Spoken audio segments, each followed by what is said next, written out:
All right, we are live. I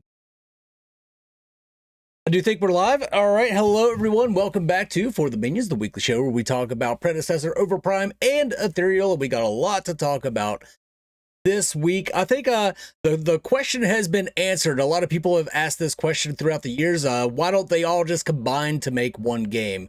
And we know now that Predecessor and Overprime are two very different games. If you don't like one, then you just go play the other. So I don't understand why people are still angry. So but, I'm your host, the Man Goose. Joining me as always is my friend and co-host Jelly Knees. How you doing, Jelly?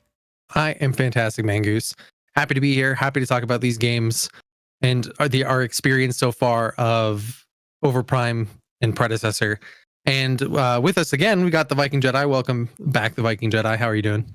Dude, I'm too blessed to complain. It's been fun playing both the games actually for different reasons, and I know we'll go deep into that.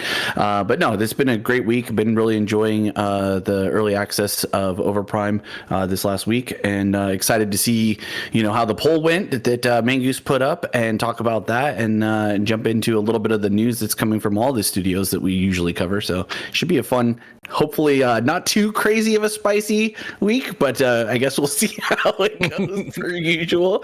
And joining us this week, we do have Sarah Jog. Thank you for being here, brother. It's always a pleasure to get to hang out and talk to you. Yeah, happy to be here. I was sick on Friday, so I'm muting myself so I don't cough into everyone's ears when I'm not speaking. And yeah, I'm really happy that we can play Paragon, the Overprime again. Yeah. And a good morning to you, Kid Death. So I think we're going to start off with Predecessor this week, because I think most of the conversation is going to center around Overprime, since they have their early access started this week. And for Predecessor, we have two things mainly. The roadmap. Oh, let me switch the view. I keep forgetting that. Mangoose. There we go. Streaming is hard, okay? Shut up. God. I did the thing. I remembered. We'll be talking about their okay, I got you. We'll be talking about their roadmap, which I think is pretty exciting stuff. And then they did a video about controller support, which I think was a kind of a smart move from them. If you know, you know. So this roadmap, it shows you what they plan to implement over the first season. It shows you all the heroes that you can earn. It shows you that one of the heroes is going to be their own original IP, which is Huntress, and some of the skins that you're going to get along the way. And it shows you that you're going to be able to earn the premium currency in game, which is kind of nice. So what do you guys think of this roadmap? I personally, I'm gonna put this out there before you guys start slamming it. I think this is exactly what we've been asking from them. We finally got it. I think it's presented quite well. I think these are reasonable expectations that they'll reach these goals. They did put the disclaimer at the bottom to cover their ass, like, we may not hit this. I think that's fine. I think it's fine that they didn't have specific dates for any of this, because I think you're just setting yourself up for failure if you put a specific date on your roadmap. So all in all, I am pretty darned happy with it. Viking Jedi, what do you think? So I am overall agreeing that I'm happy with it. I do think it's great to get a roadmap in general. Let's just start with that. I think it's nice. I'm excited for the December, January, February, March updates. I think those are really cool. I'm really excited to see Countess, Revenant, Shinbi, and eventually we get Huntress. I think that's super, super fun. Cool to know that those are, realistic timeframes for the guys. The other thing I'm really stoked on is the end of season rewards. I think these are fucking cool. I'm really, really stoked on that. I mean, the profile icons, whatever. No, nobody can really complain too much, I think, about an icon. Who gives a shit? But the Countess skin and a free Huntress skin. So their first IP character and IP skin. I think that's super cool. People are going to want to fucking grind for that. I'm excited for that kind of grind. I think I'm going to be grinding for it. I'm sure you guys might be grinding for it. I think it's really, really exciting. The only thing they don't really mention very well in here is what the costs of things are going to be when it comes to other types of skins that they might be releasing and stuff like that. So that's still kind of up in the air. The features planned to release during season 1. This is where I think I disagree with Mangoose. I wish that there was more of a general time frame for some of these things, because I think some are easier to implement than others, and you can give, I think, blocks of time. Hey, over the next 2 to 3 months, we expect to be able to hit these things. So that way, for example, like custom games, we know for a fact people want to play custom games in this. They want to, do era matches, or they want to host their own tournaments, or get community involvement and stuff like that. Not having a realistic idea for people who are really, really amped about being able to put together those things to make sure that they're high quality and coming, from a place like, we saw in the GTG tournament that was put together.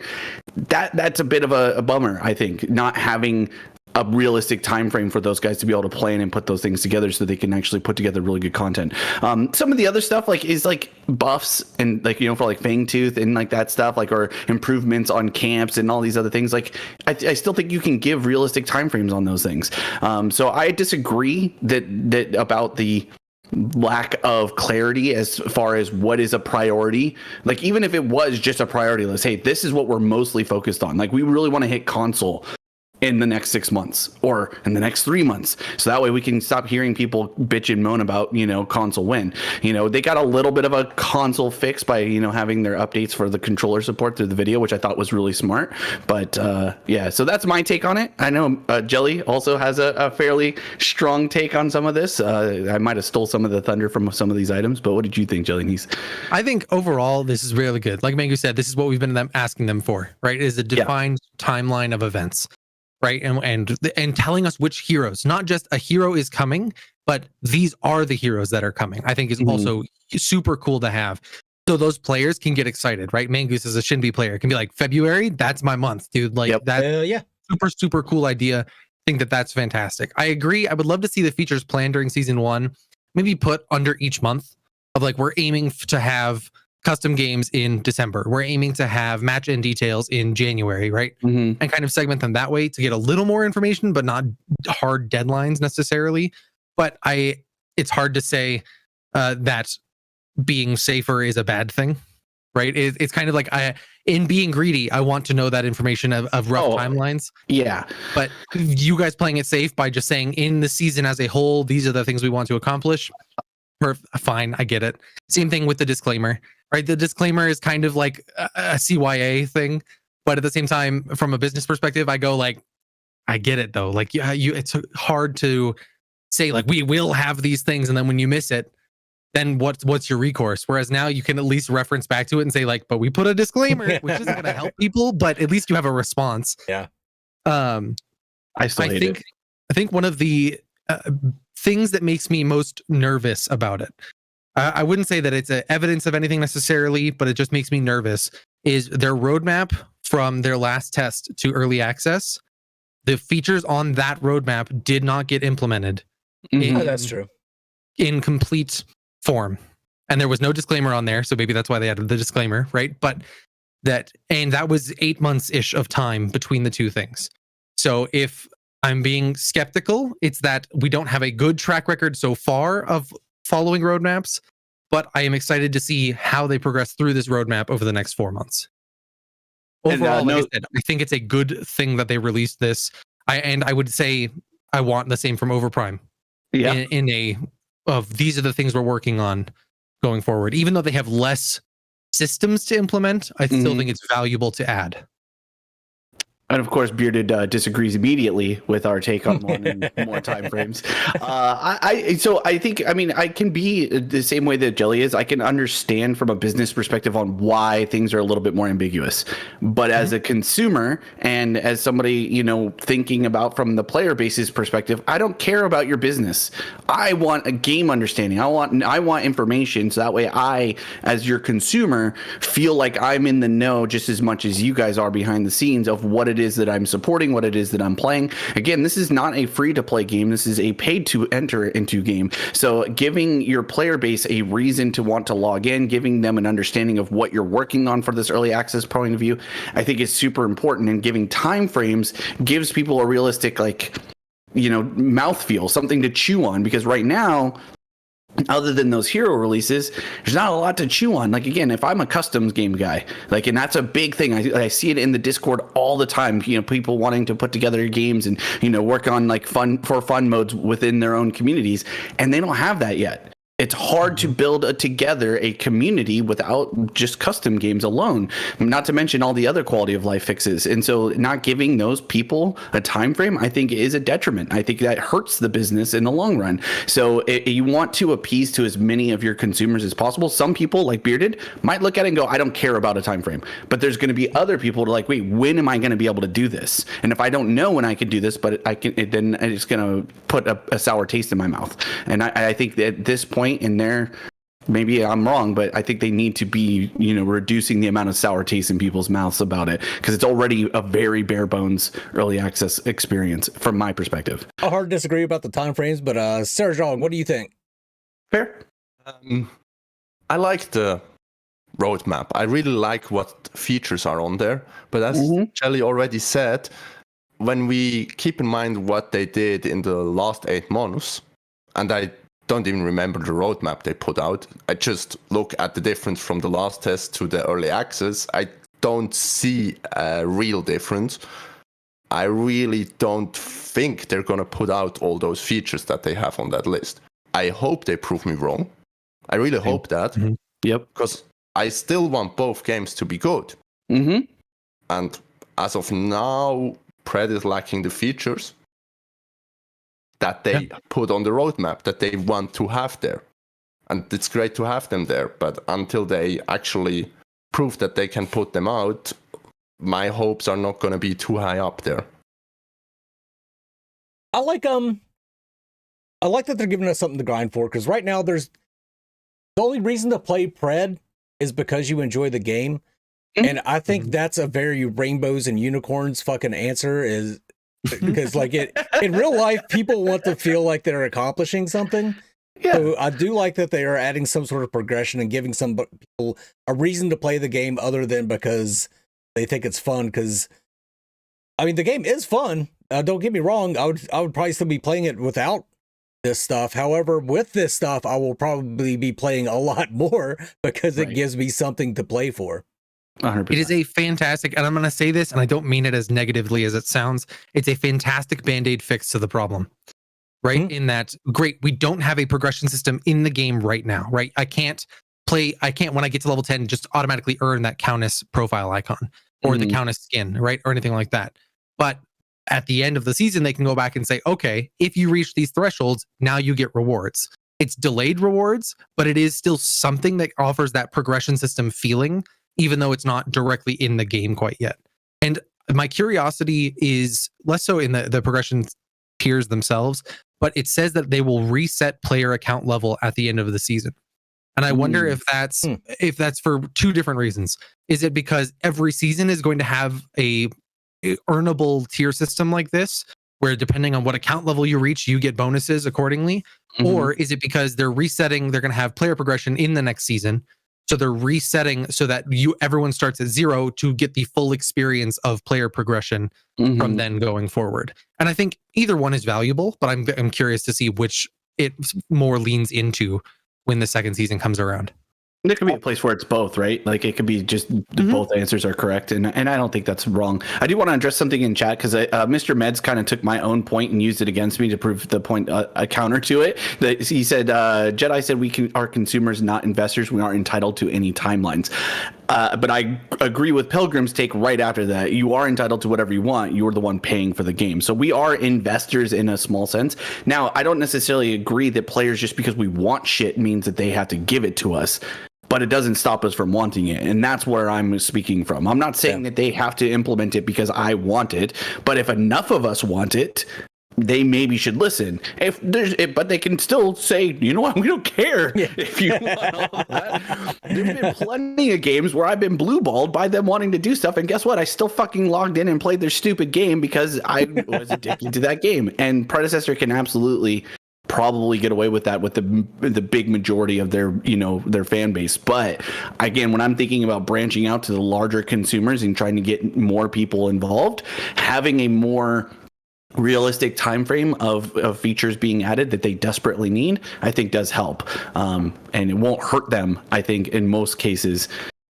But again, I'm not the one running the game, so what do I know? I do think too that with them putting this information out, I think it's going to actually sell more copies of the game, Because if you know that Revenant's coming, like maybe you didn't buy it because Revenant wasn't in there. Maybe you didn't buy it because Shibby wasn't in there. Now that you know who's coming. I think some people that are hardcore fans of certain heroes will be more likely to purchase early access now, which is only a good thing for Pred. So I'm just generally really happy with this from them. Not always happy with everything Omega Studios does as far as their business decisions. Their game's good. Their business decisions kind of fail sometimes. This time, I'm all aboard. I'm all aboard this one. So the one thing I want to talk about that came out with this roadmap on their website was the full blog post detailing everything about it. It wasn't just the image itself. There was a full blog post that went into a little more detail on some of the items, or a vast majority of the items, rather. The big one that stuck out to me, though, was talking about how balance changes. I'm trying to find it really quickly. Balance changes will come with new heroes when they drop. Mm-hmm. And that is concerning for me because waiting theoretically a month between balance changes is a long time if they're bad balance changes, right? Think about Crunch right now. If we're waiting till the end of December to drop Countess and theoretically a balance patch, that means Crunch is going to be a monster for the entire month, which is detrimental for them and their players, right? If I go into every game and I'm getting dominated by Crunch game after game after game after game, there's a likelihood I stop playing, right? Mm-hmm. We need at least small balance patches to keep balance in line and bring Crunch down or bring Mutilator, the item, down, something like that, because otherwise you're going to lose players to imbalance and they may never come back because they found something else to play in the meantime. Another thing that Omega did this week was they put out a video specifically talking about their controller support and aim assist, and I think that was extremely smart of them because their main competitor right now, Overprime, does not have controller support. You have to finagle some fucking backdoor shit in order to play Overprime with a controller. And just judging from that poll that I did today, a lot of people were saying that they picked Pred because it has controller support. So I think that was a smart decision on their part to highlight that they do have controller support and maybe bring a few more people in to them. Use the hype surrounding Overprime right now to draw more consumers to their game by showing them something that they have that their competitor does not. So it was a smart move. The video was done well too. Like it's dumb enough for a guy like me who has no desire to play controller because mouse and keyboard forever. But if you are one of those guys and you're like the controller win and you want to play on your mom's 30-year-old laptop and play Predecessor, you can now set up your controller to be able to play on the laptop or whatever. So I do think it's a benefit, especially for the hardcore Paragon fans, like the old school Paragon guys that played on console and was a big part of the success of Paragon. Being able to come to Predecessor, which I think matches a little bit closer to the old school Paragon, have your controller and your fucking aim assist because you can't aim like a normal person, because you're playing on a controller. Good for you. You should be stoked. I should put you in a conversation with Lo, and you can hash it out about controllers. I hate aim assist, dude. That's probably my biggest complaint when you have, because this is the thing, you're playing on PC with a controller that gives you aim assist, and to me that's when you're not playing against other controller players who are also using aim assist. You're playing against mouse and keyboard guys who have to hit skill shots manually, and that's in these types of games it's extremely difficult. And I think Predecessor has a lot. And I mean a lot of skill shots. It makes it very difficult. If you have aim assist, game over, dude. And you're not going to tell me that there's not going to be people who figure out how to fucking port a controller that is actually a mouse and keyboard to take advantage of fucking aim assist? You're crazy. Because they do it in every game. All right. Sergeant, do you have anything to say about the controller support before we move on? No, Jedi said everything that I would. All right. So I think that's going to close it out for Pred. I'm happy to have had some nice things to say about him this time. But we are going to move on to Overprime, where we have some nice things to say and some not so nice things to say, I do believe. So the Overprime's early access came out this week in between the taping of the last For the Minions and this For the Minions. It's been a lot of fun. There's been a lot of bug fixes, but we had the monetization debacle, as Jelly put it on the outline, and then just monetization in general is seems to be their Achilles heel now. However, I will say I was 135% expecting loot boxes to be in the game, and they're not there. So I'm like, okay, that at least there's that. At least there's that. But the monetization has been a little crazy.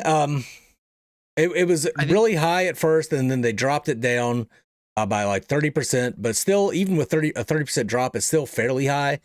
And that came off to me as I think somebody, Captain Tanuki, when I was talking to him about he did his calculations, how long it would take to do the heroes and stuff. He was saying it felt like a Black Friday sale where you mark everything up just before Black Friday, just so you can mark it down on Black Friday. Which I think I said that maybe it was in Vikings chat when he was streaming this week.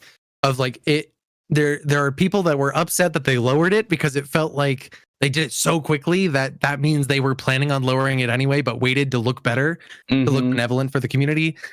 And it's one of those things, they're pretty easy value changes, right? Like it's not like you need a 5-day conversation about like, well, can we change these? Well, do we want to change these? No, make the decision, change the values, call it a day. So whether it was intentional or not is what it is. I think they are Paragon skins, the epic assets are $10 equivalent for their Kima.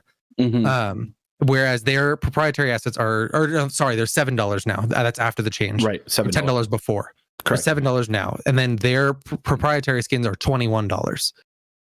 So they're 3 times the price of the normal skins. They don't really have a tier system outlined super well yet. I think that is exactly what we were asking for from Predecessor in terms of epic assets, regardless of tier, being a lower price than legendary assets, right? For instance, Undertow Gideon is going to be a $7 skin compared to Chrono Shinobi. I don't know what the actual name of that skin is. I think it's called Timekeeper or something. I don't know. Something along those Chrono lines, right? Shinobi's a way better name. Yeah, it is. Yeah. Is $21, right? And there's $21 is a lot, and comparatively, I looked up Paragon's pricing. Their legendary skins, so Undertow Gideon, were $15 in game. But so the pricing is a lot for $21, but getting epic assets for cheaper, right? Not charging me $21 for Undertow Gideon, I think is a win when we've seen these other companies take advantage of those free assets and mark them up at the same time. It's a double-edged sword, right? There's unless they're free, the community's not going to be happy, or not all of the community's going to be happy. But if they're free, the company's not going to be happy, right? They have to play this game of finding the balance. And the bare minimum, I like that that they got rid of loot boxes, because they had loot boxes before and they got rid of them. That's a bonus. And B, that they are at least pricing these skins lower than their own skins of the same tier, theoretically. And there maybe is an argument. Well, I still don't agree, because I'm more in the camp of I don't like paying for epic skins, and but they did upscale them to an extent. They made them look a little bit better, not great necessarily in some cases, but they're still better overall than I think they were originally out of the box, which is saying something. You're getting a little bit of something, you know what I mean? It's not just a 1-for-1. But I think my thing is and I think the community agrees that at least online, is the grind for the characters. It's not unheard of. It's been done in lots of MOBAs, but I hate it anyway. I just don't think I don't like that it's going to take me an umpteen amount of hours to get to the point where I have enough characters to play ranked, or I have to do what Wolfie did and spend close to $100 to be able to get all of the characters that you need to be able to play ranked. And because of that, right now, there are people who are trying to play ranked and fucking can't get a lobby because there's not enough people on each of these servers to be able to actually get a game together. And so I think that's, to me, a big detriment. So you have a whole game mode that the vast majority of people who want to play it can't fucking play it. And it's just because they're not willing to spend $100 on epic characters. I would totally understand you having to pay for their new IP release character, but all of these epic characters, dude, these are not new. They're 6-7 years old at this point. Like, just let people have them, or grind for them but in a way faster pace, or a pack. How the fuck is there not a pack to just buy them all at a cheaper amount than individually? This pisses me off probably the most. I'm okay with bugs. I'm okay with monetization of skins because skins don't matter. Skins don't make you better at the game. They just look fucking cool. If you want some self-expression or whatever, sure, buy skins. Characters and being able to access some characters because you paid money and other people haven't and they're still doing the free rotation, that fucking matters, dude. That's almost arguably a pay-to-win feature, being able to access characters that not everybody else can because you have money and they might not. And I fucking hate that. I think it's predatory. Personally, this is me giving them as much shit as I would give any other company because I don't like it. I think it's dumb. I think if you buy one of their legendary tier 4 skins, which are all fucking amazing, you should just get that hero. 100% agree with that too. I think that's where I think there's a huge amount of predatory nature going on, is you can buy skins for characters you do not own. So if they're on free rotation, Xena right now on free rotation, I could buy the Xena skin and I don't own Xena. If next week she's not on free rotation, my skin is just wasted money. Yeah. Because I don't have the hero to play that skin anymore. And I think that is super, super predatory because you may think you have the character unlocked and buy a skin for them because you've been really enjoying them to find out then the next week you don't. That bothers the fuck out of me. But I will say for ranked, it is not just a character thing that you have to have the characters to play ranked. You must also be level 10. Yeah. So buying the characters is not the only stipulation to be able to play ranked. I think the silver lining here, on a good note, a lot of their just flat recolors that you could pay Jeremy Renners for are just like they would be like a straight up new skin in Paragon. Like the Dreamy Dancer Shibby skin, that is a complete change from her original outfit. Like there's no character model changes, but like she's got like tattoos and she's got like writing on her ass and like her hair color is changed. It's like it's not just a recolor, it's like full on. It's the same way with Countess. Is dragging the color wheel from one side to the other. Yeah. The Muriel recolors are fucking amazing. Like they almost look like brand new skins. So there's the upside there. There's the upside. What are you giggling at? I'm not looking at chat. You've been thinking about the Muriel skin in Predecessor compared to the Muriel skin in Oh God. Okay, I talked I said a lot of nice things about Predecessor tonight. So let me get that off my chest. I've been enjoying the shit out of Muriel lately. Her fucking skin that you get with the package in Predecessor is dog shit. It looks like hot fucking garbage. It looks like fucking baby vomit green. It does. So ugly looking. I mean, it's all aesthetics. Like I'm sure some people would probably prefer that over, but I mean, I look at that compared to mint chocolate chip for Muriel and Overprime, and it's like, why the fuck would I ever want this fucking puke green skin when I can have this fucking awesome shit? But anyway, Sarah Jog, what did you think of the monetization that dropped with Overprime? Yeah, well, it's a rough topic. That's fair. How should I put that? We've been talking to the devs and everything, and obviously I can't really disclose what we've been talking about, but I think everyone agrees that they are obviously not used to the Western market. Because while I think that the monetization would not actually be a big issue in the Asian parts, in the Western, we don't accept the way it is. And I think that's a great point. I mean, I don't mind the prices for the skins because skins are cosmetics. Yeah. And I personally, I'm not much of a cosmetics person. I play most heroes with default skins and I'm like, whatever. I don't care. But the heroes, they are pricey. You need to grind a lot. And we told the devs that this is scaring off people. And it's also limiting people for, like, they can't play ranked, like literally. Because they just don't have, they're 15 years old, they don't have $100 on the side to buy 10 heroes. Simple issue. And easy to fix.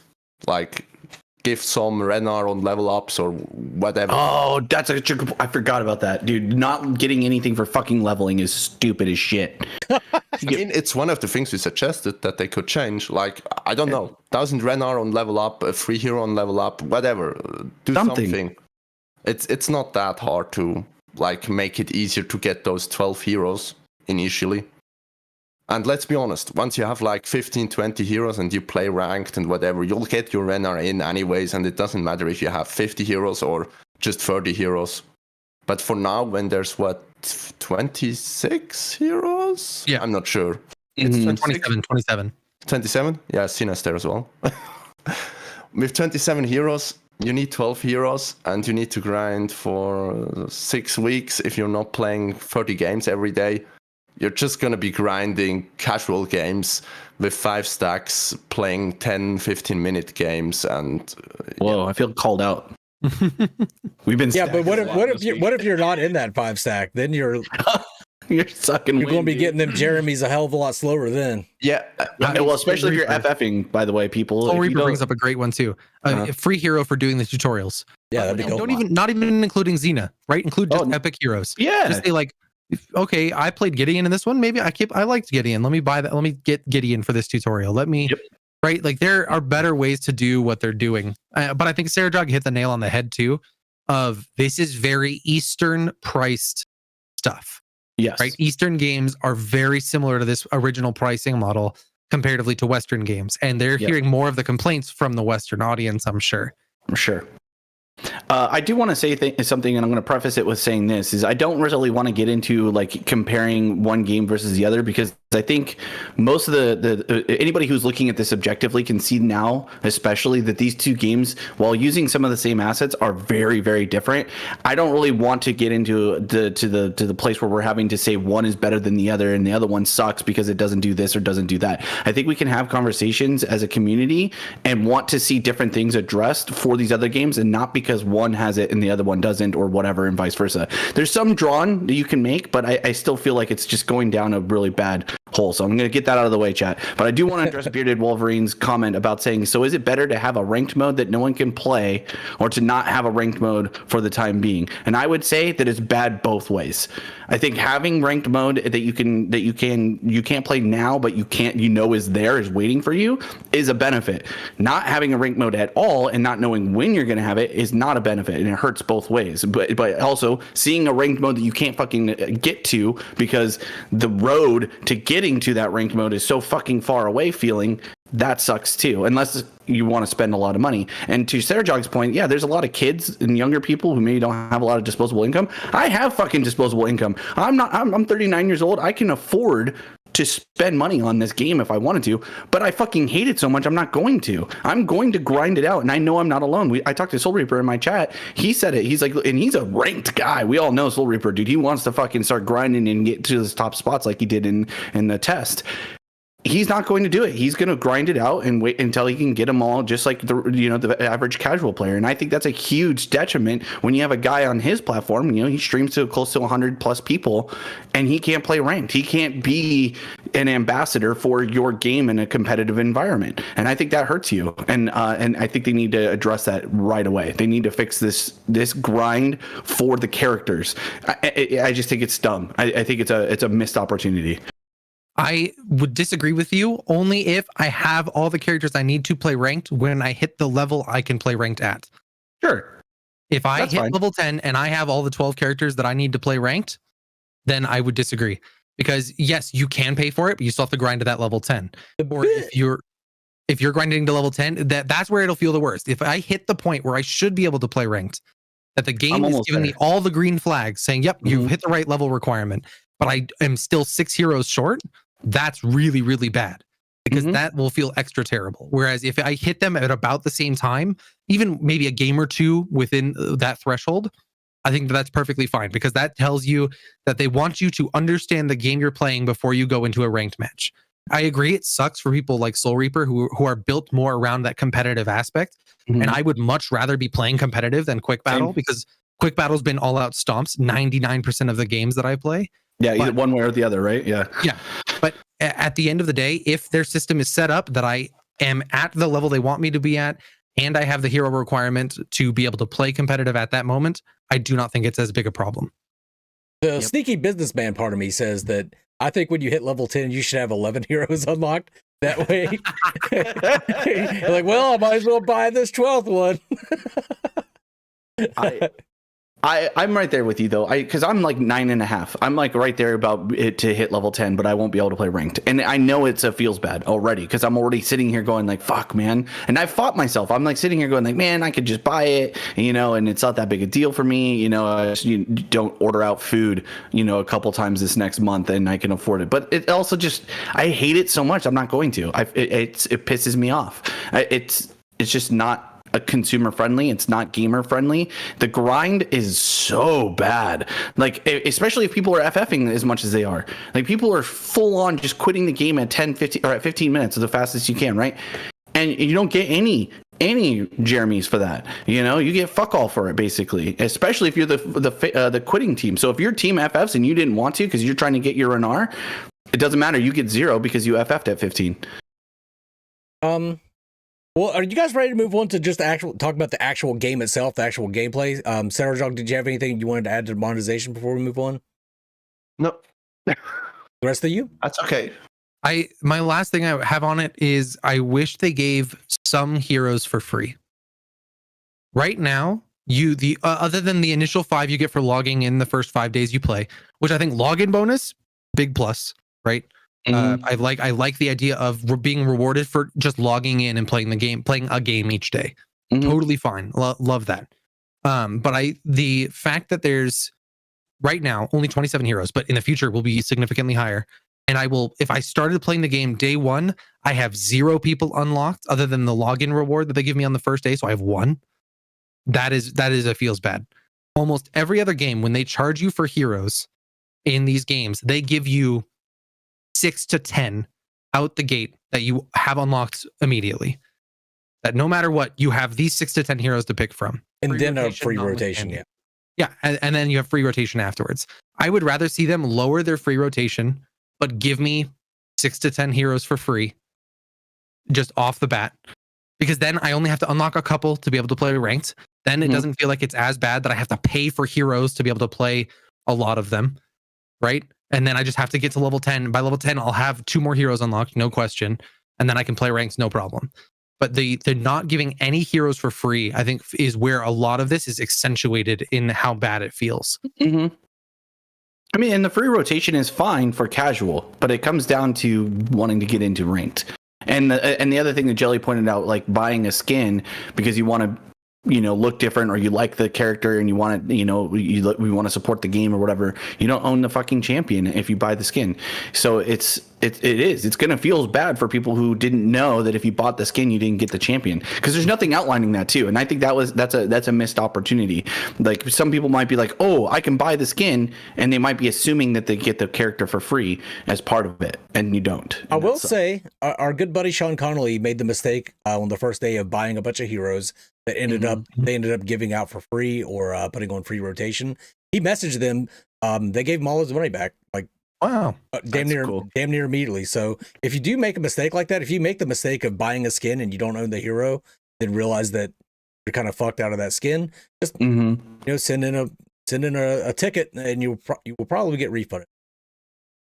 And I think that shows their development and commitment to the community as well. Yeah. Right. That they're willing to A, refund money for people in that situation, and B, listen to the feedback that the way they do.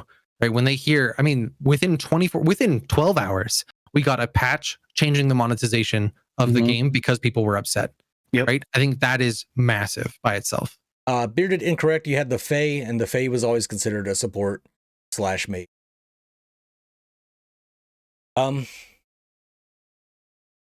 I think that's probably it for monetization. You guys want to talk about just actual gameplay? Because I've been having an absolute fucking blast with Overprime. Like, we've been playing together a lot. We made the joke last night. I'm a bit of a whore. I'm out there playing with all kinds of different people. But you are this guy. It's been a really great time. I've really enjoyed the game. A lot of the I didn't know if they were going to be able to address a lot of the bugs that they had in the final beta test. Those are addressed. I do want to address one bug, and it may be a Linux problem, but it's the funniest bug I've seen thus far. Is we've been playing with somebody in Mangoose's community who had a bug last night and then again today where their cooldowns went on an 18,000 second cooldown. their abilities went on an 18,000 second cooldown, and that was just the funniest thing to me. Yeah, And he shared his screen, and sure enough, all of them 17,998 seconds. Like his auto attack was also like that nerd plays on Linux for some reason though. He had to kill himself on a camp in order to be able to. What was funnier is Jelly had to run over and aggro a camp for him because all of his stuff was on a cooldown, so he couldn't even aggro his own camp to fight it, so he could get killed. And apparently that works. So if you do get this random fucking bug because you're a weirdo playing on Linux or something, you have to die to a camp and it maybe will reset it. But Jalele Neo, I do both. I play with friends just for the fun. But then I also solo queue just so I have a good understanding of what the solo experience is. Same here. But yeah, gameplay. Yeah, I've been streaming. I've been streaming all week. I think gaming it's been super fucking fun. The joke about me playing WoW because it wasn't having fun with Predecessor. I haven't touched WoW since I started playing Overprime. So take that with how you will. And again, I don't want this to be like, oh, Pred is bad and Overprime is better. I just think that I enjoy the way that the Overprime plays more than I enjoy the current version of Predecessor. Right. I think that Overprime could benefit a lot from the things that Predecessor does well, and I think vice versa is true for Predecessor. Even still, though, Overprime just has all the things that makes me happy. I just like the pacing of it. I love the team fights. I like I like the laning phase. The post 20 minutes is still not great, but it's better than it was in the last test. Most of the bug fixes, holy shit, did they really get down and deep in there, because I love playing Xena. That's my girl. I've been fucking throwing lots of games into her. She's so much fucking fun for me.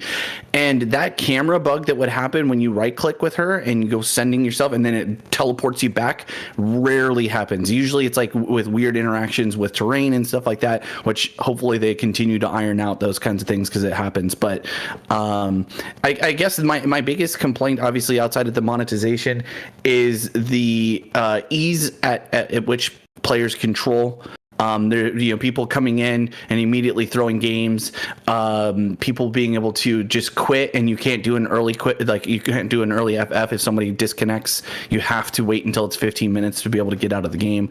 Those kind of things, but that's not necessarily their fault. That it's just a community issue. But overall, I've really enjoyed the game. It still has a lot of work to do, but it's been a lot of fun, which is what I'm looking for.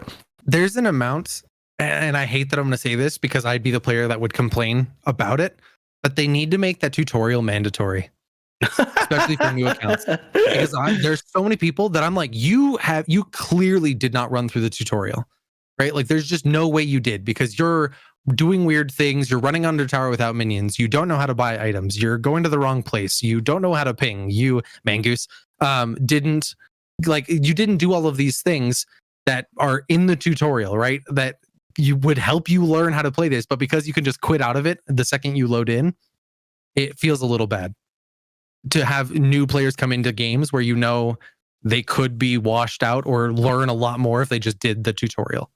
And granted, that'll be less of an issue when you get into competitive, but it'll still exist. Mm-hmm. Stream is getting choppy. It did the other night. Oh, well, at least on my live review, the view that I have, it's fairly clean. I do agree, Cadeth 1998. There are a lot of people that are like grouping as 5 stacks and then just meatballing around the map and getting to take advantage of that and just snowballing through that type of play, which is annoying. We had that happen actually in a game. Was it today or yesterday? It sucks. It feels bad when other people are just literally doing everything to try and make the game, anti-fun to an extent. But we've also had games like we had that 45-minute game, I think, last night, where it was so good back and forth. Like we were fighting over every neutral, pushing lane. I thought it was a lot of fun. But most of the gameplays, the quick plays, have been stomps one way or the other. Now that might be because we're stacking a lot of times. But when I was streaming, I wasn't stacking all the time. I did plenty of solos. I did duos maybe, or trios and stuff like that. But I definitely can feel like if you're going up against 5 stacks and they're just making your life hell, it's not a fun time. But hopefully that gets fixed in ring. I'd like to point out that Cherion said that my 2 favorite heroes would be OP Faye and Pred Faye. That's hilarious. And Flavio Martins, thank you for the $2. He says we need it on consoles this year. I have a feeling we're going to get one of them on some console. Not this year, yeah. Not before January. But I think within a year from now, there will be a console version of one of these games. Hopefully sooner. I would love to see it sooner. Yeah. I'm okay with having it a yeet, just yeet it until later. I don't need console plebs in my lobbies. I think it's something that Overprime can do to help new players. Now that I'm thinking about it, bots do exist in Overprime already. Yeah. Right. If you go into a custom game, you can add bots to your custom game. Mm-hmm. That means that a co-op versus AI mode could exist. Right. That players and even as part of the tutorial, right? The step 4 of the tutorial, which is currently, it says in production, right? Could be a game there. It's you and 4 bots versus a team of 5 bots. Right. Because it already exists. They just need to add that functionality into the tutorial itself. And I think that would give a lot of perspective to new players as well before they load into their first quick play game. I agree.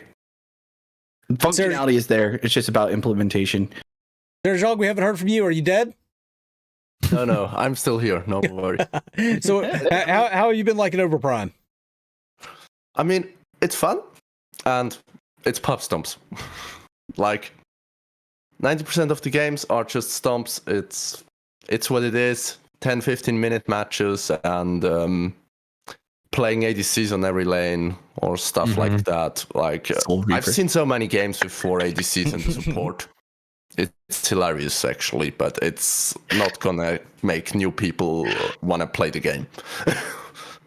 Yeah, and I level also 1. remember I was ADC and I had that super Sevarok that said it was his first game, and you were typing to him like for 5 minutes in chat, and he just completely ignored us, even though he typed in chat that it's his first game, and he just ran to every lane and died, and it was like, okay, you do you.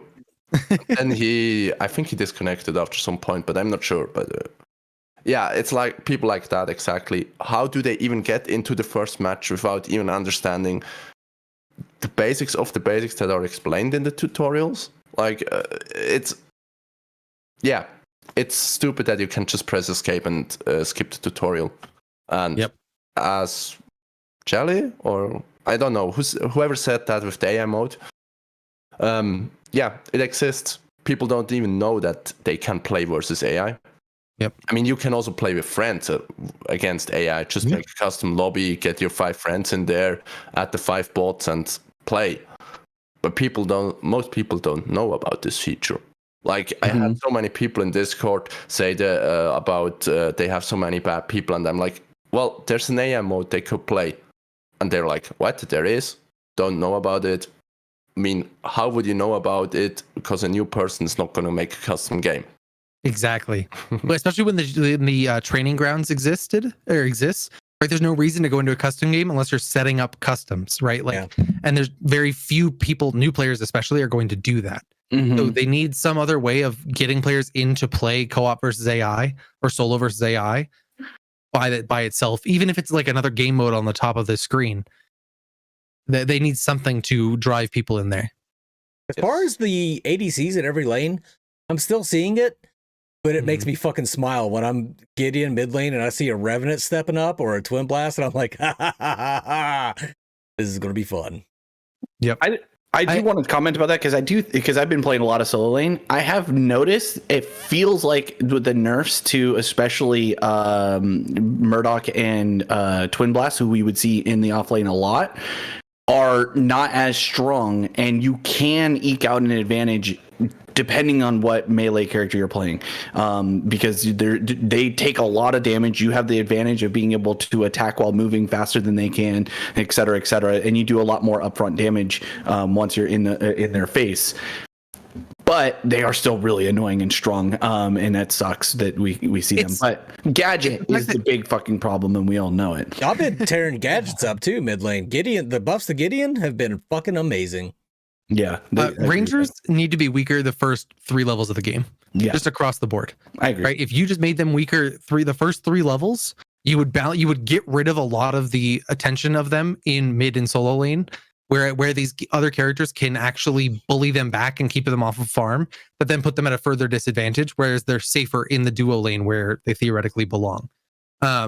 I would say that I'm not optimistic that they're going to make that change because Twin Blast was in their early access rules video in solo lane. I know. So I don't think they care that much. But if I was them, that's the change I would make to pull them back a little bit, because their level 1 or level 1 to 3 is just really strong against people, against normal offlaners, against most mid laners, depending, right? It's just really hard to deal with because they just do a lot of damage in those first 3 levels and force you to play super safe the whole time. Someone's gonna have to tie down Jon Snow so they can nerf Twin Blast a little bit, because I'm sure if it's up to him, they'll never nerf anything with that guy because that's his favorite character. But I do think that some of the nerfs make him a little bit more manageable, but they still are very, very, very strong. Excited to see Sparrow be a lot better than she was. She's very, very strong. Her ultimate is still kind of meh. It's very much more still, you have to get really up close and personal with people to be able to get your ultimate, but everything else about her feels awesome. She's oppressive early, man. She is fucking hard to deal with, especially if they're landing those right clicks. It's brutal. And that slow on her Q is massive, bro. Yeah, very, very, very strong. Supports feel pretty I really don't think it's an 8. Everybody's talking about ADC meta. If you're playing against ADCs, then there's a problem. You should be stomping them. I think it depends. In my opinion, I guess it does depend on matchups. Matchup and team dependent, right? In coordinated 5v5 games, we saw this with the GTG tournament, man. Yep. Right. The carries did not feel like they had the strength in the game. Right. So there's definitely a difference between the solo queue meta and the team meta, right? Or competitive meta, for lack of a better way to put it. Right, because tanks were what showed to be the most oppressive thing in the competitive side of things. But solo queue, you see 3 ADCs, sometimes 4 if you see them 1 in the jungle. I mean, I ran Murdoch jungle earlier today, and it was not by any means difficult, right? Like, it was just go in the lane. Every time they walk up to you, press your right click, bash them backwards, and then just kite them around the camp until you get the kill, right? And that would never fly in a competitive setting, but in solo queue, nobody's coordinated enough, or very few people are coordinated enough to deal with that. The main difference between comp and solo queue is in comp you have team fights, and in solo queue you have 5 1v1 brawls that you're doing basically. Yeah. For example, on the solo lane, you just have 15 minutes of 1v1 with the jungler showing up once if you're lucky. Not me. And I'm always getting fucking ganked in off lane, man. They're just always in my lane. Yeah, but then again, I play offlane ADC and the jungler runs up to me. I shut him away and I killed the offlaner in the meanwhile because he engaged on me because he was like, my jungler's coming. And I'm like, yeah, well, you can also put up a sign because you're making it so obvious that there's a gank coming. I don't even need a ward anywhere. I think that's another great point, though, of like and I play a lot of jungle. Twin Blast and Murdoch, who are the ones you most often see in the off lane, their escape potential is through the roof. And so even if you gank and get a solid gank off, if you get shot back by Murdoch's right click or Twin Blast dashes away from you, and then they have the blink on top of that, they're gone. 9 times out of 10. So help you God if you were jumping when he hit you with that, because if you were jumping when he hit you, you're going back to your tower, buddy. I will say though, as a tip to all you junglers out there, don't use your engage ability. Mangus has talked about this in lots of videos. We've brought it up all the time, dude. Walk up and just start autoing or use another ability. So that way, when they do use their ability to get away or they blink away, you have yours to be able to come in. I swear every jungler doesn't fucking know that, dude. They are always wanting to get in as quickly as possible. Bro, that guy didn't see you walk in. He's blind as fuck. He's still focused on trying to hit me. Just walk up and start autoing, bro. Like, just relax. Oda brings up a good point. Honestly, just watching the map is a big difference in player skill. 100%. 100%. Then the thing with Overprime too is that you don't see people doing is you need to buy wards, lots of wards. Ward. A lot of people complain about it's a death ball. My lane's ganked and my lane's ganked all the time. It's like, did you put a fucking ward did you buy anywhere? Like, you might be able to, like, that shuts people down pretty hardcore. Like, every once in a while, you'll get like a 4-man rotation that tower dives you and they ain't shit you can do. But most of the time, it's just the fucking jungler coming over. And if you have a ward out there to pick them up, you see them in the bush, you start backing up, and then they're like, oh, well, fuck, they're backing up. So they leave and go farm camps. Yeah, 100%. Delay. Nope, I'm using engage immediately. He who CCs first wins. Sure. So I actually will agree with that boy Tommy. Turrets are a joke 9 times out of 10. Their damage, I think their damage scales a little bit when you get hit by multiple shots, but the damage starts off so small that it really only becomes scary when you hit that 3rd or 4th tower shot, right? I mean, you guys saw me earlier. I was on Gadget with maybe a couple hundred health, and I no fear walked under tower to throw out a mine and then walked out of tower range after taking 1 shot. And I had no concern that I was going to die, right? Like it was easier for me to walk into tower range and throw out the mine, take the 1 shot with no fear. And I think that's where the problem is. The base damage on these towers needs to be pretty high, much higher. And inhibitors are a whole other problem. Dude, yeah, that's true too. I miss the earlier version of the towers where the damage would double every 2nd shot or something like that. Yep. Because the first shot was okay, the 2nd shot was okay. Then twice the damage hurts a little. 2 more shots, like you're already 4 times the basic damage. And so forth. Like, I think I once got shielded for days and was a tank, but at some point it hit like for 2,000 with 1 shot. Oh yeah, no, it's going to get melted at some It needs point. to be way more scary than it is. Because 9 times out of 10, you can take 1 or 2 tower shots if you have a couple hundred health, and you'll be just fine. See, we had this conversation on the Paragon, the Overprime partner thing. See, I don't like, I hate it when it's the end of the game and somebody's just butt fucking their tower all game and just killing all the minions, and there's nothing you can do about it. Like, I think you need to be able to dive somewhat, maybe not as pronounced, but I think Ego put it well. The tower isn't there to defend you; you're there to defend the tower. Like, use it as a tool if you need it, but the tower shouldn't just decimate people. I agree with the tier 1s. By no means late game should be stopping me from doing anything. Right, especially if I'm on like Rampage, for instance, right? I should be comfortable walking under a tier 1 and just taking 6 or 8 shots, because the tier 1s are meant for the first 10 minutes of the game, right? Past the 10 minutes, I should be out scaling the tower in terms of damage. But even in that first 10 minutes, towers don't mean enough.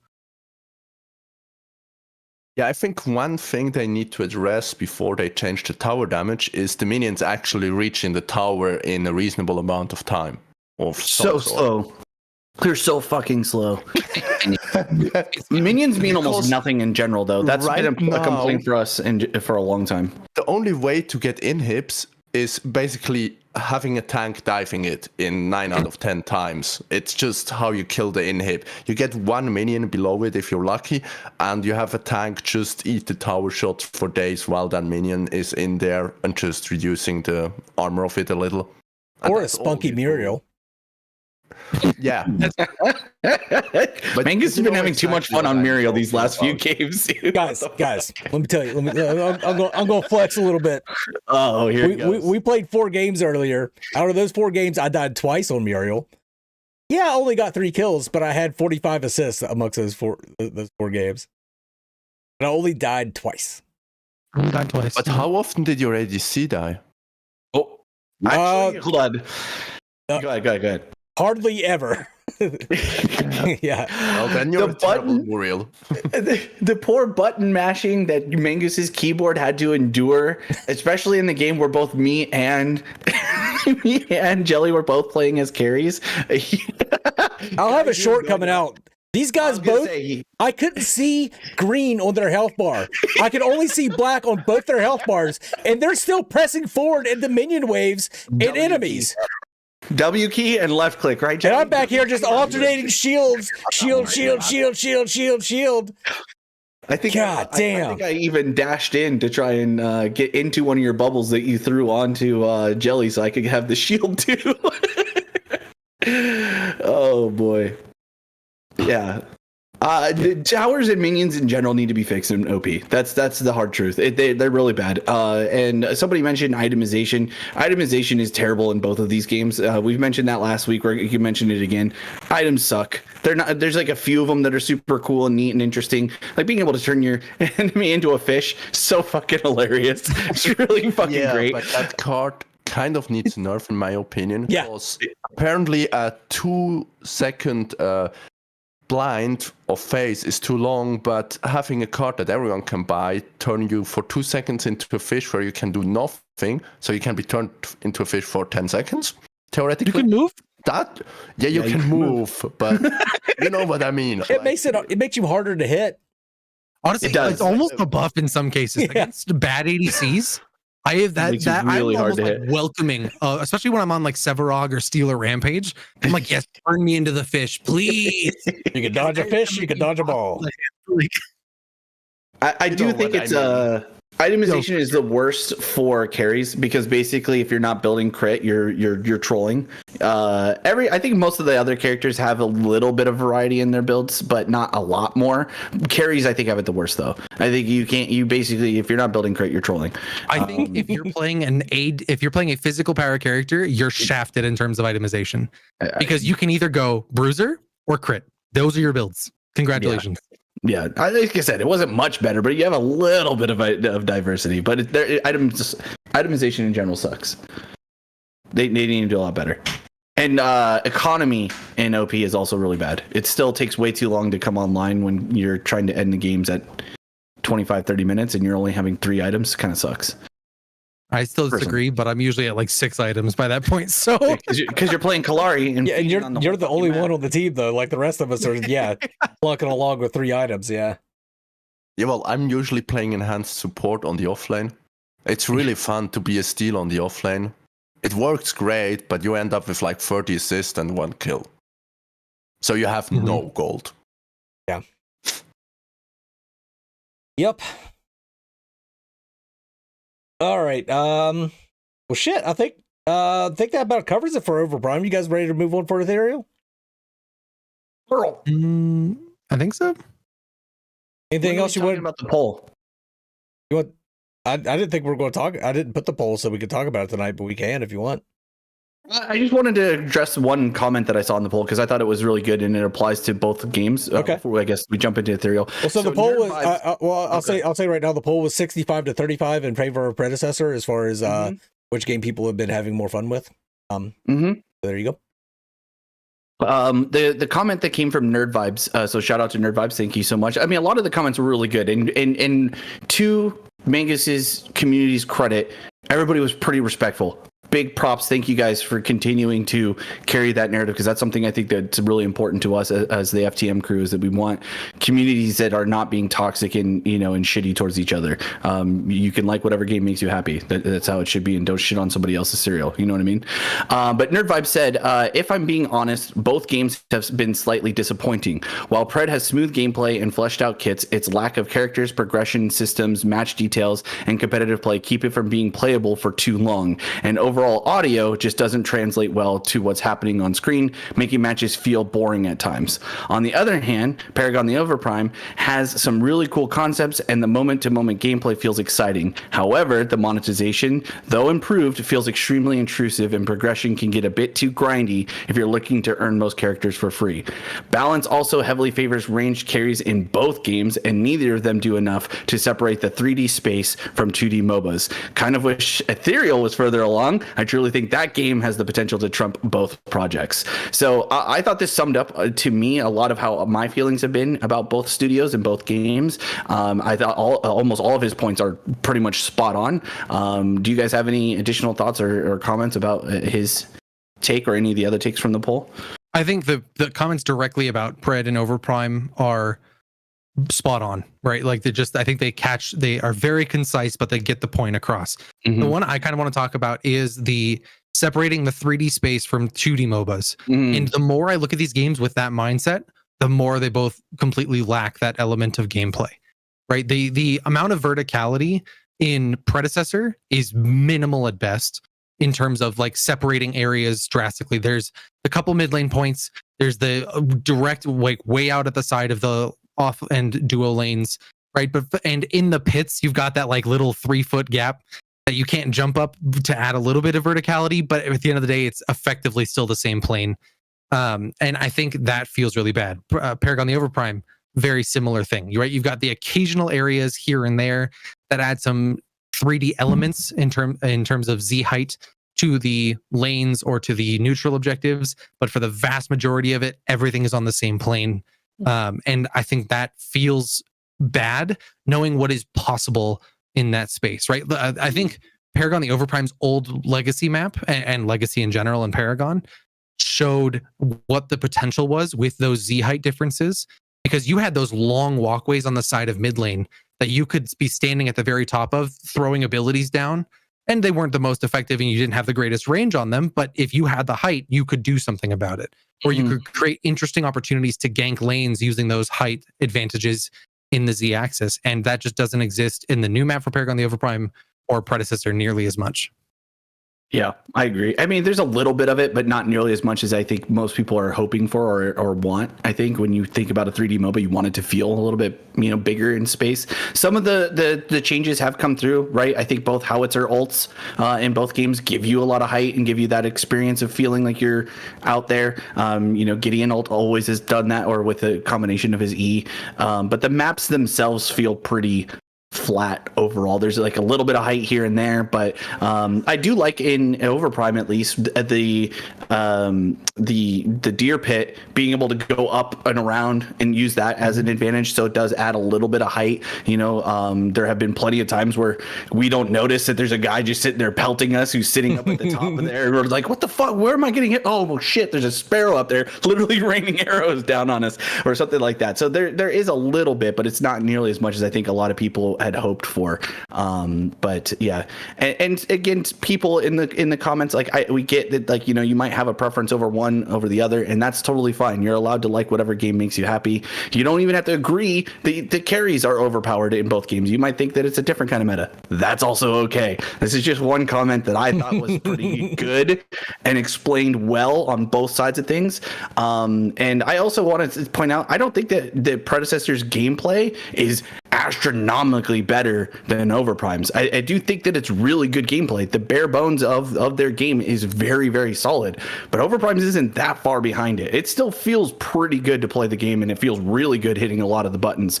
Can't always say that same thing about Predecessor, especially lacking their visual clarity on a lot of the things that they have in their game. So I want to say real quick, since we're doing like a little curve right now. Sure. The numbers for both games have stayed fairly steady. Yeah, since the beginning, which I am really surprised to see. Very happy about. Overprime's numbers are, of course, higher than Pred's numbers, but Pred is a paid early access.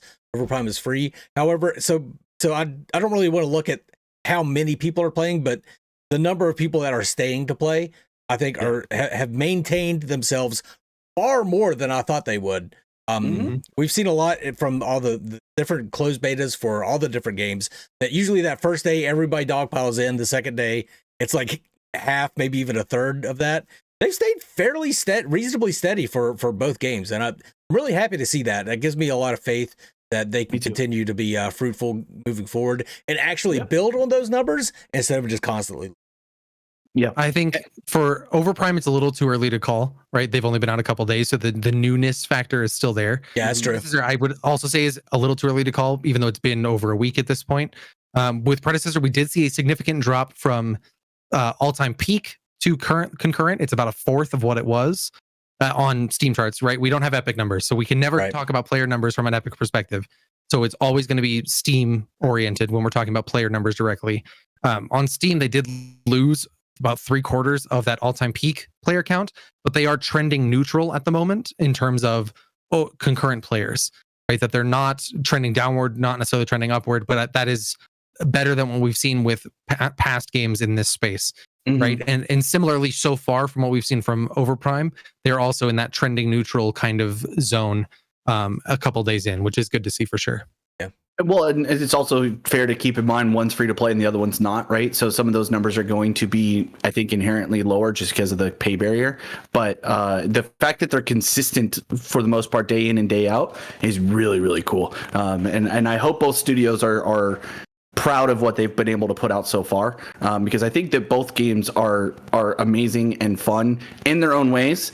I personally have more fun playing Paragon than Overprime, but that's not to say that I think that Predecessor is a piece of shit game and no one should ever fucking download it onto their PC or console whenever it comes out. I think it's just what makes you happy. And I think that's okay.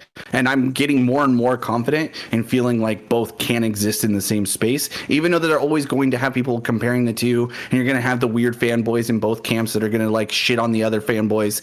I think that's stupid as a whole thought, but I think that there is an actual opportunity that both these games can exist in their own space, especially as more of the original IP start to come in for both titles. That's what's got me most excited. Like looking at Predecessor and seeing the roadmap, I got fucking excited. I was sitting there going like, yes, let's fucking go, boys. Like let's get this shit going. But I also want more now. I want I'm greedy. I'm a gamer. I want to play your game the way I want it now. You know what I mean? And so I'm excited to see what direction both of these guys go. But that's it. We can jump into Ethereal if you guys are ready. I don't know if Sarah Jog has another thing to say. Yeah, Sarah Jog, any final comments?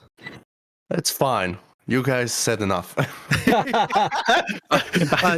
Then I think the perfect transition from Overprime to Ethereal is Red Clown G's comment in the chat. We need a hero that can fly, a hero that can crawl walls, and other verticality game systems. I think is a perfect way to transition into Ethereal, because Ethereal has all of those things. Yeah, who has all of that stuff? Ethereal. Crazy how that works, huh? For Thorough this week, we have they've added cleave systems into the game, and we have a teaser skin for Nikolai, which a lot of people, if you don't know what Nikolai is, he's a small little furry support. So Jelly, what? Accurate. You know what? Sure, makers. Yeah, small little furry support. That's what he is. That's the best description here. But yeah, I mean, so the biggest thing this week for sure is the cleave systems, right? We in past tests, Ethereal did not have cleave attached to melee basic attacks. So when you were hitting a group of enemies that were in the same area, you were only dealing damage to one and not the ones that are necessarily around them, or a percentage of the damage to the ones that are around them. You can see the video that's playing on screen is showing that a little bit there.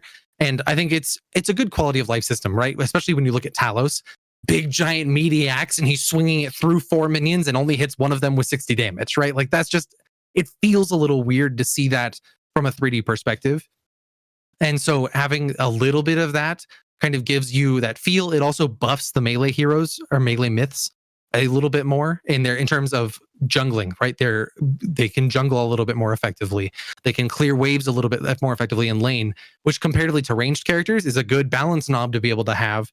If they're getting pushed in by ranged characters all the time, maybe we up the amount of cleave that they have, and now they can wave clear a little bit more effectively and bring those lanes back into more balance, right? It's another lever that we can use to bring melee myths into a good, healthy spot, whether it be in the jungle or in lanes, while still providing that aesthetic for them as well. And who knows, maybe there'll be things that affect cleave in the future that maybe people will be able to pick up and use, and that's a future announcement. I don't think Malaya needed more cleavage, though. I think Gadget and Paragon the Overprime proves that that's a false statement. True.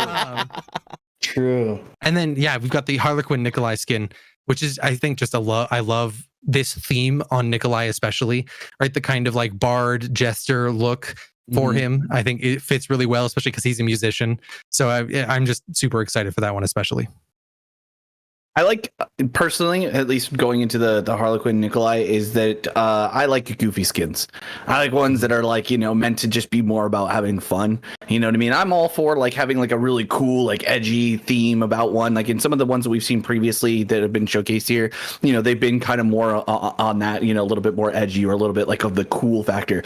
This one is just funny, and, and I'm okay with that. Like I like a good, goofy, fun skin that kind of, gives somebody a bit of a playful take and expression, because sometimes these games take themselves way too seriously when it comes to making the coolest fucking thing out there at all times. This one it just looks like it's going to be fun, and I hope.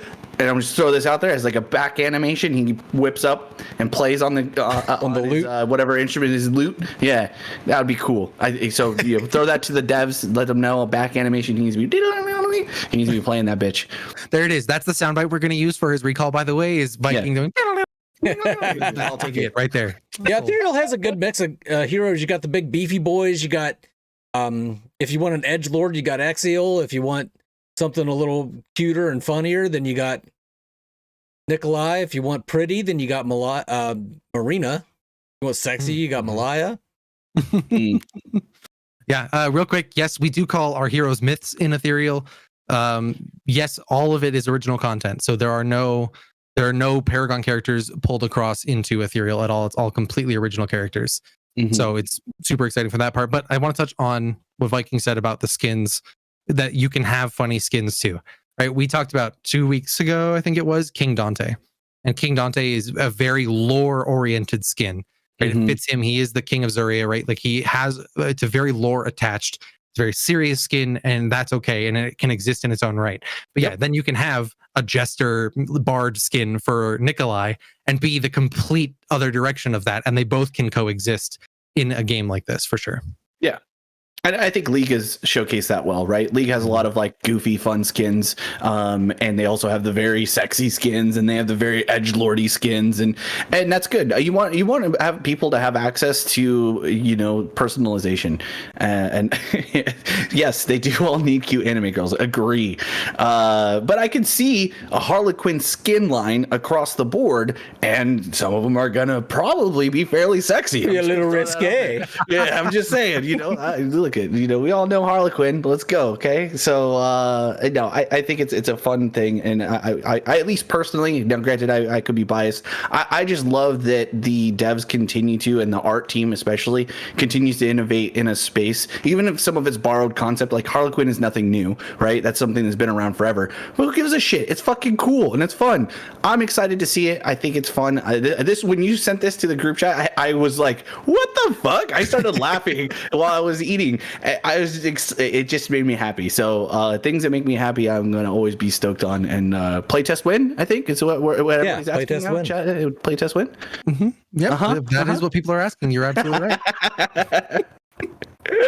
Sarah Jog, anything you want to say about Ethereal? I mean, it's been for ages since I last got to play it. So. Yeah.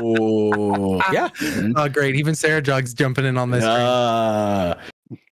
No, it hasn't been ages for me. The game was fun when I played it, which has been a long time ago. And cleave is definitely something great to be added. As I said earlier, I'm not much of a cosmetic guy, so the skin looks good, I guess. I don't really care. Fair. Give me that cleave. I'm not gonna say it's a bad skin, not at all. It's just I'm not gonna care about it in 99% of the chances anyway. So yeah, nope, I totally understand that. F6, can you guys go over some more of the Pred roadmap if you have time? I think there are some more stuff there that might be mentioning for some who haven't seen it yet. Do you have anything specific that you want us to go over? I thought we did a pretty decent deep dive into it, but I guess we could talk about it a little bit more. I can switch over to the Pred view if we want to talk about that before we head out for the night. Sure. Yeah, and any questions you have for us about the 3 different games, feel free to ask as well. Can you cleave with the loot? If Nikolai is a melee hero, you will be able to cleave. I will not say whether he's melee or ranged, but if he is a melee hero, you'll be able to cleave. Okay, hold on. If he's ranged, you're able to sing or what? Yeah, hit him with the notes. Hold on, though. If it can actually be used as a melee, this may be probably way too hard, but just the idea of it breaking over time because you're using a loot as a weapon would be hilarious. Like by the time you back, it's kind of like frayed and like kind of bent at a funny angle or something like that, and that would be hilarious. But again, every time you hit it, you hear like a melee character loot sound like bing, like something like that. Ding, ding. Yeah. Okay, sophisticated carrot talking about the predecessor package. What are competitive nights? What's that? So Anybody know? they talked about those in the blog post. I'll read it word for word for what they say. We can talk about it afterwards. This will be a space where competitive players can play and compete. This will only be available at limited times to ensure we do not permanently split up our queues and will allow us to find a good balance between queue times and competitive spaces. So this to me sounds like they might have a game mode that they will enable and disable at will, where you can do, like, you're playing comp tonight, that you have 4 hours that you're going to be able to play competitive matches. That's what it sounds like to me. That's what I took from it too. It felt like it was going to be like a temporary weekend game mode that they would add in, similar to like maybe adding in an Aram or something like that, but Comp Game 9. The other thing they could do too is, because they technically have the ability, is set up like, you know, the custom style without actually having customs spread out amongst everybody. They might host through their Discord or something like that, where people can sign up for a comp night where you guys can, you know, put together your own 5-man teams, and however many teams they end up putting, they'll put you guys into a competitive lobbies against each other. Those are the theories that I was kicking around in my own head. We didn't really talk about comp night that much because there's not a whole lot of detail from them about what it really means. So you'd have to, unfortunately, get in the Discord, ask the devs what they actually mean by that, and maybe you'll get an answer. I do like that they're going to be taking a look at the Fangtooth buffs. I think that's a big failing on their part right now, because if you're the team that's behind, it's hard to get back in it when your first Fangtooth take gives you increased buff duration, and the second one gives you some out of combat movement speed that the enemy team already has. So I think I do like that. I think Fangtooth is really the thing, and we saw this with early days Fault as well, is that Fangtooth, whoever controls Fangtooth can win the game 9 times out of 10, regardless of what state the game is in for at those moments, right? We had a game, Mangoose, where you and I, we had 5 Fangtooths on our team, but we were down 20 kills. And just because of those Fangtooth buffs, we were able to bring the game back and actually push back and win, right? The comeback mechanic is almost entirely surrounded around Fangtooth and Overprime. And if you are missing Fangtooth and you're already behind, the likelihood of you coming back is really, really small. And the Fangtooth being so easy to take, that fourth one just absolutely trumping Prime. Like, why take Prime when you could take that fourth Fangtooth? So I'm glad they're going to be taking a look at that. Speaking of Fangtooth, just because I thought it was entertaining, I went into the practice mode, and the Fangtooth and Orb Prime just respawn instantaneously after you kill them in practice mode. But the buff for Fangtooth never stops. So I was getting to the point, I was using Feng Mao in the practice tool, and I had like 3 million damage on abilities because I was just taking Fangtooth over and over and over again. It was so fun. Just a pure meme. I also crashed the practice mode because I had too many minions hit me at once. But I was just trying to see where I could break it. Of course, Jelly Diesel's in there breaking shit. What a fucking troll. Public API, that's one I know a lot of people are really excited about. I know we had our cautionary tales about it. I really, really hope that with the public API, it's more oriented towards, like not MMR, basically. Almost everything else is free. And I don't want an MMR reveal as part of the API. I hope they do stuff where you can make builds, do item builders, maybe, I don't know. There's other things that I think the API could help, but I just really, really, really hope they don't go down Fault's range of allowing people to figure out what their internal MMR is. I just think it turns a casual game into now a toxic shithole. And it gets really fucking toxic. Not that there's not already going to be toxicity in these types of games just by the nature of what they are. That into itself, the public API is probably the one that makes me nervous about what it is, but I think they're pretty on top of it. It felt like in some of the limited conversations, without going too deep into it because I don't want to violate NDA, I think they're aware of the cautionary tales that comes with an API, and that's probably why they don't have a time frame for it yet, and they want to keep that one probably close to the chest because it's a slippery slope. And that wasn't just an issue for Pred, right? That was an issue we saw in Fault, and that was even an issue back in the Paragon days when Agora.gg was the main thing that everybody paid attention to because no ranked existed.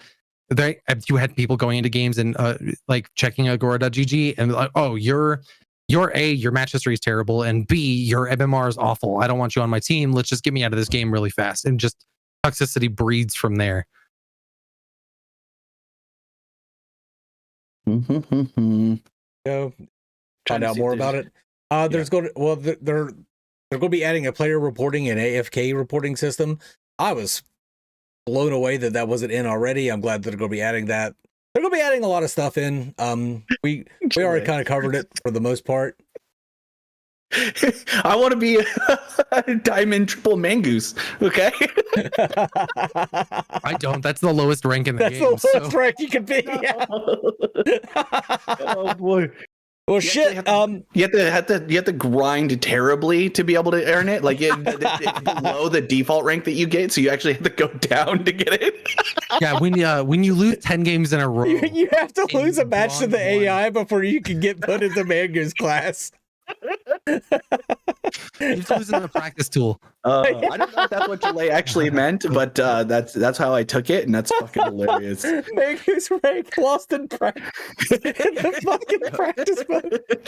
And yelling at the AI for doing shit wrong. Dude. Yeah. Being toxic in the chat to AI, 100%. Oh, that guy failed the tutorial. See by his Mango's rank. Oh, my face is I want burning. a That's specific hilarious. icon for losing in practice mode now. I want to be able to, because if I didn't crash when too many minions hit me, I was trying to lose in practice mode to see what happened. Oh shit. But I want an icon in Predecessor for losing to practice mode. Well, all right. Well, we need to start closing things down. We're keeping Sarajog up way past his bedtime. And I think don't worry, it's only 1:30 a.m. Oh yeah. And I would really like to 5 hours if I'm lucky of sleep. So. I would really like to get some games in tonight. So let's start wrapping things up. Thank you guys, everybody that's watching live right now, and thank you to everybody that is watching the video later. Let's get some mangeese in chat as we close things out. Sarajog, tell everybody where they can find you, what you're going to be playing, and what you're going to be doing.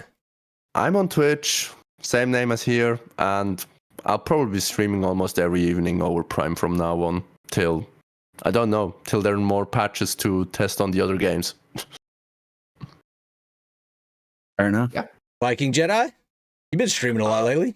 I have. So if you guys are interested in watching some scuffed Viking gameplay, feel free to join me on YouTube. I've been trying to go live almost every day, and put in some hours. I actually streamed a decent amount these last few days. I think I put in like 6 to 8 hours. So if that's something that's interesting to you, also all my VODs, I don't delist them. So if you want to go back and watch some of the gameplay, feel free to do so. Yeah, that's it. You can follow me on Twitter still. It's still a website, so it exists. And so you want to follow me on Twitter, that'd be cool. Join us in our Discords, so that way you can talk to us if you have, comments. But that's it. That's all I got. Dylanese? Yeah, I'm going to be streaming a lot more, I hope, coming through here. Playing these games. I'm excited so far to see where we're at and where these games are going to iterate going from here on out. So that's the biggest thing that I'm excited to see from them all. But what about you, Mangoose? Just the stream for the Paragon, the Overprime Partners thing for Pop didn't go so well, but I did download the VOD, and I will be putting that together just as a video. So if you guys want to watch Neurona lose her goddamn shit about why Overprime doesn't have controller support, that's where you can watch that. That should be coming probably tomorrow. But yeah, I think that's going to wrap it up for this week. It's been a fun show. We had a lot of good things to talk about, and hopefully we continue to have lots of good things to talk about. But for now, this is the For the Minions crew signing off. You guys. Bronze double mangoose. Let's go. Oh my